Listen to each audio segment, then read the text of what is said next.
ပန်းတွေကဘယ်လိုမျိုးလေးတွေဖြစ်မျိုးလေးဖြစ်အောင်ဘယ်လိုစိုက်ရလဲဆိုတာပြောပြမယ်နော်ဒီမှာဒီ3လပိုင်း4လပိုင်းဆိုရင်နောက်တစ်ခေါက်ထပ်ပွင့်တယ်အဲ့လိုပွင့်တဲ့ချိန်မှာဆိုရင်လေဒီမျိုးအဖူးလေးဆိုဖြတ်ထုတ်ပြရမယ်ဒီလိုမျိုးဖြစ်လာတဲ့ချိန်ဆိုရင်တော့ဖြတ်ပြီးတော့မြေပေါ်မှာပြိုးထားမှာပေါ့နော်ဒီမှာပါဒီအသက်လေးတွေအမျိုးချွေပြီးတော့ပြောမှာဒီကတစ်ခုချင်းစီပြောထားရတယ်လားဒီတစ်ခုချင်းစီဒီလိုအပင်ကြီးတစ်ပင်ချင်းစီကိုဖြစ်လာပါတယ်နော်ဒါဆိုရင်ချွေချလိုက်မယ်ဆိုရင်တော့သူကနောက်နေ့ဆိုရင်ဟိုမျိုးလေးပဲဖြစ်တယ်ပေါ့နော်ဒီလိုတစ်ခုချင်းစီကိုစိုက်လို့ဒီတစ်ခုချင်းစီကိုစိုက်တော့ဒီလိုအပင်တအုံချင်းစီကိုဖြစ်လာတာပဲဖြစ်ပါတယ်နော်အကြောင်းတော့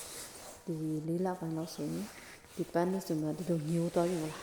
ဒီလိုမျိုးဆိုရင်တော့ဖြတ်လိုက်မယ်ဒီနောက်ဖြတ်မယ်ဖြတ်ပြီးဆိုရင်ဒီအသက်လိုမျိုးထွက်လာမှာပေါ့နော်တက်ထွက်ပြီးတော့ချဆိုင်ဒီမျိုးဆိုရင်လည်းဖြတ်ချင်ဖြတ်ပေါ့ဖြတ်ပြီးစိုက်တာတိပြန်ထွက်ပြီးဆိုရင်မြေချပွားဒါမှမဟုတ်အိုးလေးရှိဆိုအိုးလေးနဲ့ချပြီးပွားအောင်နော်အဲ့လိုလုပ်ရပါမယ်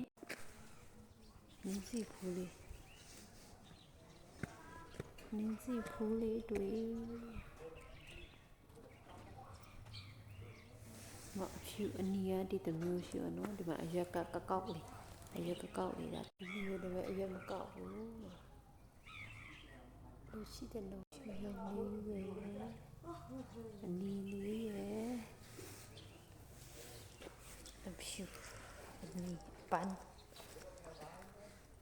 အိုးကြောင့်အဖြူလာလိုက်တယ်ဖြူလေးလာလိုက်တယ်ဒါလေးကပန်းပါအပန်းလေးပါပန်းစုလေးပွင့်လိုက်ဆိုတအားကြည့်လို့ကောင်းနော်အဲ့လေးစိုက်ပါမျိုးလေးပြရပါတယ်ရှင်နော်ချီးနဲ့ထက်စိုက်ပေါ့နော်